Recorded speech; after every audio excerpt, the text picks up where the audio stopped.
நம்மள கேக்குறாரு மீனா கிட்ட. முத்து கிளம்பிட்டானாமா?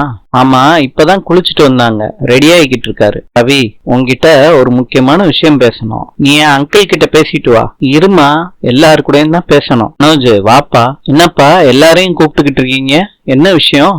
காலையிலே கூட்டி வச்சிருக்கீங்க நம்மள சொல்றாரு.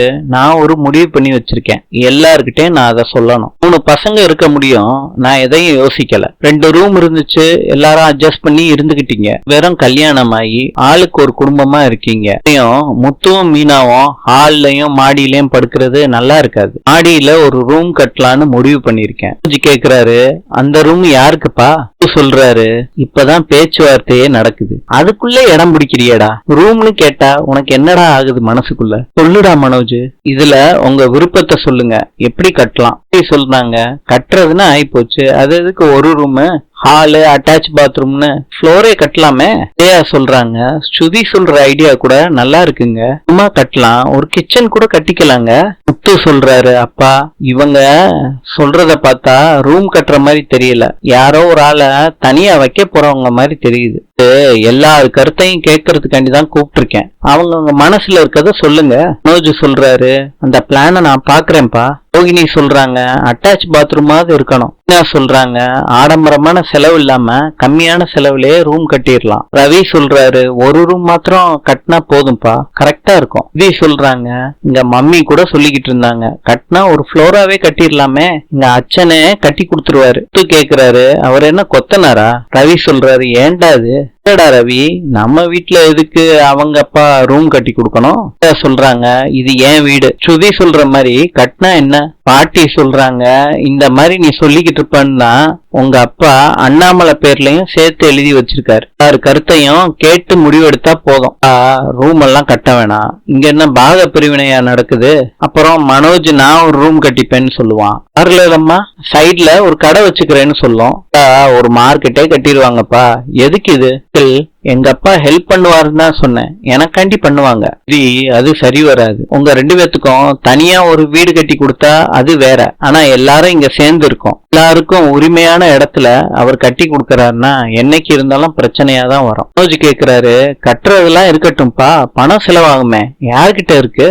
சொல்றாரு, கவலைப்படாத மனோஜ், உன்கிட்ட யாரும் கேட்க மாட்டாங்க, அதுதானே உன் பயம்? யாரும் வீட்டுல கொடுக்க வேணாம், என் பென்ஷன் பணத்துல நான் லோனு வாங்கி கட்டிக்கிறேன். சொல்றாரு, அதை மாத்திரம் பண்ணிடாதப்பா, ஏற்கனவே வீட்டு பேர்ல கடன் இருக்குது, அதுவும் உன் பென்ஷன் பணத்துலதான் கொடுத்துக்கிட்டு இருக்க, அந்த காசு வர்றதுதான் உங்களுக்கு பாதுகாப்பா இருக்கும்பா.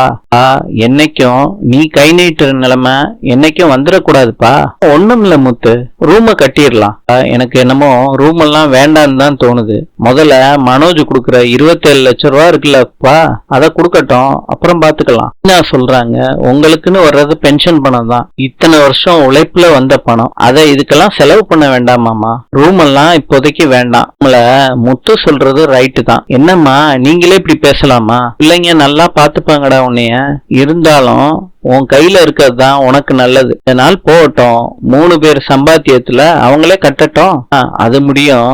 முத்துவும் மீனாவும் ஹால்லையும் மாடியிலையும் தான் தூங்கணுமா? நம்மள அதுக்கு நான் ஒரு வழிய சொல்றேன். நீயும் விஜயாவும் ஒரு ரூம்ல இருக்கீங்க, மீதம் 2 ரூம் இருக்கு இல்லையா, 3 ஜோடியும் மாத்தி மாத்தி தூங்கட்டும், தான் நம்மள கரெக்டா இருக்கும். மனோஜ் சொல்றாரு, எதுக்கு பாட்டி இதெல்லாம்? முத்துவும் மீனாவும் தான் வெளியே தூங்குறாங்கல்ல. மனோஜ், இனிமேட்டு நான் அந்த மாதிரி சொல்ல மாட்டேன், பாட்டிக்கு தோணுது எனக்கு தோணாம போயிடுச்சு. சூப்பர், இது என்ன தேவையில்லாம ஸ்ருதி ரோகிணி எல்லாம் பெரிய வீட்டு பொண்ணுங்க, இருக்கட்டும் விஜயா, இந்த வீட்டுக்கு வாழ வந்தா புரிஞ்சு நடந்துக்கணும், அதுதான் நல்ல மருமக. அதுல நல்லாதான் இருக்கா, மத்த 2 மருமகளும் அதே தான் செய்யணும், இருந்தாதான் குடும்பமும் நல்லா இருக்கும், வம்சமும் விருத்தி ஆகும். ஒருத்தரை மாத்திரம் விலைக்கு வைக்கிற மாதிரி இருக்க கூடாது, எல்லாரும் இங்க சமந்தான்.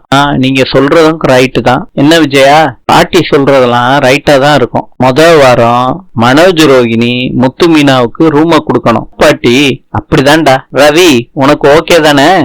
எங்களுக்கு ஓகே தான். இன்னையில இருந்து ஒரு வாரத்துக்கு முத்துவும் மீனாவும் உங்க ரூம்ல தங்கணும். வாங்க பாட்டி, டீ ஏதாவது போட்டு கொடுக்கட்டுமா? மீனா, எப்பயும் நீ தான் இதெல்லாம் செய்யணுமா, இந்த விலைக்கு போடுறதெல்லாம்? உங்க அத்தைகாரி என்னன்னா? பரவாயில்ல பாட்டி, இப்படி எல்லாத்துக்கும் சரி சரின்னு போகாத மீனா. இந்த வீட்டுக்கு வந்த புதுசுல அவங்க வாட்டுக்கு பேசிக்கிட்டே இருந்தாங்க, நான் வாட்டுக்கு கேட்டுக்கிட்டே இருந்தேன் பாட்டி. கத்தி அவங்க டென்ஷன் ஆறாங்க பாட்டி. அப்படியே இருந்துடாத மீனா, நறுக்குன்னு 4 வார்த்தை கேளு விஜயாவா. பெரியவங்களுக்கு மரியாதை கொடுக்கறது நல்லதுதான், ஆனா பெரியவங்க சரியில்லாதப்ப எதிர்த்து கேள்வி கேட்கறதுல தப்பே இல்ல மீனா. சரி பாட்டி, இந்த ரூம் விஷயத்துல இந்த மாதிரி பண்ணணுமா பாட்டி? எப்படி மீனா? உங்களுக்கு தனி ரூம் எல்லாம் வேணாம் பாட்டி. நான் நினைச்சேன் இததான் சொல்லுவேன்னு நான் நினைச்சேன். பொண்ணுங்கெல்லாம் ரொம்ப வசதியான பொண்ணுங்க, ஏசிலே படுத்திருப்பாங்க. நான் ஹால்லே படுத்துக்கிறேன் பாட்டி. பாரு மீனா, வாழ்க்கையில நம்ம பழகிட்டோம்னா அதை கடைபிடிக்கணும்னு அவசியம் கிடையாது. அம்மிக்கல்லு மாதிரி ஒரே இடத்துல இருக்க கூடாது. கீழே முன்னேற்றம் இருக்கணும். இப்ப வண்டியில நீ பூ விக்கிற, எப்பயும் அந்த மாதிரியே இருக்க முடியுமா? பெரிய கடையா வைக்கணும்னு ஆசை இல்லையா? எப்படி பாட்டி இல்லாம இருக்கும்? இப்படிதான் மீனா இதுவும். வாழ்க்கையில சில வசதிகள்லாம் சேர்த்துக்கணும் மீனா. நீ கீழையும் அவன் மேலையும் படுத்தா எப்படி பிள்ளை பிறக்கும்? நீ என்ன குந்தி தேவியா பார்த்த உடனே பிள்ளை பிறக்கிறதுக்கு? எனவே வீட்டுல நிறைய சண்டை வருதுன்னு சொல்ற. முத்து உன்னை கேட்டுக்கிட்டு பொறுப்பா நடந்துகிட்டு இருக்கான். குழந்தைய பெத்துக்கிறத விட்டுட்டு தனித்தனியா படுத்து தூங்குறீங்க. விவரமே பத்தலடி. அதுக்கு என்ன பாட்டி அவசரம்? குழந்தை பெத்துக்கிறதுக்காண்டி நான் சொல்லல. புருஷன் பொண்டாட்டிக்குள்ள ஒரு அந்யூன்யம் எப்பயும் இருக்கணும். தான் புருஷன் பொண்டாட்டி கைக்குள்ளேயே இருப்பான். புரியுதா மீனா? சும்மா தனியா தூங்குறேன், ரூம் வேணான்லாம் சொல்லிக்கிட்டு இருக்காத. நான் சொன்னதை செஞ்சாலே போதும். மருமக கொஞ்சம் விட்டு கொடுத்துதான் போகணும். ஆனா ஓ மாமியா இருக்க வீட்டுல கொஞ்சம் கராராதான் போகணும். 2 மருமகளும் பணக்கார வீட்டு பொண்ணுங்களா இருக்கலாம், ஆனா அவங்களுக்கு நீ குறைஞ்சது கிடையாது. நீ இப்படி இருந்தா அவங்க உன்னை வேலைக்காரி மாதிரி ஆக்கிடுவாங்க. ஸ்ருதி என்கிட்ட தங்கச்சி மாதிரி தான் பழகுறாங்க. அப்பனா ரோகிணி பாட்டி அவங்க என்னவா பழகுறாங்கன்னு எனக்கும் எதுவுமே புரியல பாட்டி. நிமிஷத்துக்கு நிமிஷம் வேற வேற மாதிரி நடந்துக்கிறாங்க. நான் எல்லாத்தையும் பொறுத்துக்கிட்டு கீழே இருந்தேன்னா உன்னை மேல வரவே விட மாட்டாங்க. குடும்பத்துல எல்லா பங்கும் உனக்கும் இருக்கு. இந்த இடத்துலயும் உன்னோட சுயமரியாதைய விட்டு கொடுக்காத. புரியுதா மீனா? நீங்க பாட்டி யாருக்கு ஃப்ரெண்ட மனோஜ் கூட்டிட்டு வராரு அவரோட கடைக்கு. ஓ நிஜமாலே இந்த கடையை வாங்க போறியா? ப்ரோ டவுட்டாவே கேக்குறீங்க. இன்னைக்கும் அது செய்ய போறேன் இது செய்ய போறேன்னு சொல்லிக்கிட்டே இருப்பீங்க. இன்னைக்கு இந்த கடையை வாங்க போறீங்களா? அதான் ப்ரோ டைம் எனக்கு ஒர்க் அவுட் ஆயிருக்கு. அதுக்கு நீங்க எனக்கு தேங்க்ஸ் சொல்லணும் ப்ரோ. எதுக்கு? அந்தானே ப்ரோ உங்களை சாமியார்கிட்ட கூட்டிட்டு போனேன். அவர் சொன்ன பரிகாரத்தை பண்ணதுனாலதான் உங்களுக்கு இவ்வளவு பெரிய கடை கிடைச்சிருக்கு. நான் பரிகாரத்தை முழுசா செய்யாம பாதியிலே போயிட்டேனே. பாதி பரிகாரம் செஞ்சதுக்கே இந்த பலன்னா பண்ணிருந்தேன்னு வச்சுக்க, ஷாப்பிங் ஆளே வாங்கியிருப்ப. அதுக்குன்னு போய் திரும்பி பிச்சையா எடுக்க முடியும்? கிடைச்ச முடியும் போதும் ப்ரோ. ரோகிணி அவங்க ஃப்ரெண்ட சுத்தி காட்டிக்கிட்டு இருக்காங்க. கடை நல்லா இருக்கான்னு கேக்குறாங்க. இதெல்லாம் நல்லாதான் இருக்கு. நீ இன்னொரு பிசினஸும் பண்ணலாம் தெரியும்ல? கேடி பிசினஸ். கேடி வேலை பார்ப்பது எப்படி? ஆன்லைன்ல ஒரு கோர்ஸ் ஒண்ணு ஆரம்பிக்கலாம். நீ உன் மாமனாருக்கு சேர வேண்டிய காசை உன் காசுன்னு சொல்லி கடையை ஆரம்பிச்சிருக்க பாத்தியா? மன ஆல்டி நீ காசை கொண்டு போய் கொடுக்க சொல்றியா? இப்பதான் எங்க லைஃப்லயே ஒரு முன்னேற்றமே ஏற்பட்டிருக்கு. மாத்திரம் மனோஜ் சக்சஸ் ஆயிட்டா எங்க லைஃபே மாறிடும். நீ உன்னை பத்தி தெரிஞ்சிச்சுன்னா உன் லைஃப் எப்படி மாறும்னு கொஞ்சமாவது யோசிச்சு பாத்திருக்கியா? மனோஜுக்கு சப்போர்ட்டிவா இருந்தா எனக்கு ப்ராப்ளம் வரும்போது அவன் எனக்கு சப்போர்ட் பண்ணுவான். சொல்ற ரோகிணி ஓ கடையோட ஓனர் வராரு, வாங்க தம்பி. ப்ரொசீஜர்ஸ் எல்லாம் இன்னும் 2-3 நாள்ல முடிஞ்சிடும். கடைக்குன்னு பேர் இருக்கு, காப்பாத்திருங்க. ரோகிணி சொல்றாங்க கடை பேரை சேஞ்ச் பண்ணலான் இருக்கோம். அப்படியாப்பா? சரி, உங்களுக்கு பிடிச்ச பேர் தானே வைக்க முடியும். ஓப்பனிங்க கொஞ்சம் கிராண்டா பண்ணிருங்க. முத நாளே உங்க கடை பேரு எல்லாருக்கும் தெரியும், பெரிய விளம்பரமாவும் இருக்கும். ஒரு வேலைய உண்மையா செஞ்சா அதே நமக்கு பேரும் புகழும் வாங்கி கொடுக்கும். அப்படிதான் முன்னேறினேன். நீங்களும் அப்படிதான் வரணும். கடைய பாருங்க, நான் வர்றேன். ஓ ஏதாவது பெரிய ஹீரோயிங்க கூப்பிட்டு கடை ஓபன் பண்ணலாம் ப்ரோ. சார் நயன்தாரா சமந்தா அந்த மாதிரி கூப்பிடலாமா? சார் இந்த மாதிரி கடைக்கெல்லாம் வருவாங்களா? கடையோட அளவுக்கு யூசிங்க ப்ரோ இவங்க. அப்படிதான் ப்ரோ. யார கூப்பிடலாம்? புதுசா நடிக்க வந்திருக்காங்கல்ல அவங்கள கூப்பிடலாம் ப்ரோ. பாப்புலராவும் இருக்கணும். கடையை பார்க்க வர்றாங்களோ இல்லையோ அவங்கள பார்க்க வர்றாங்கல்ல, ஒரே நாள்ல கடை பாப்புலர் ஆயிரும். நல்ல ஐடியா.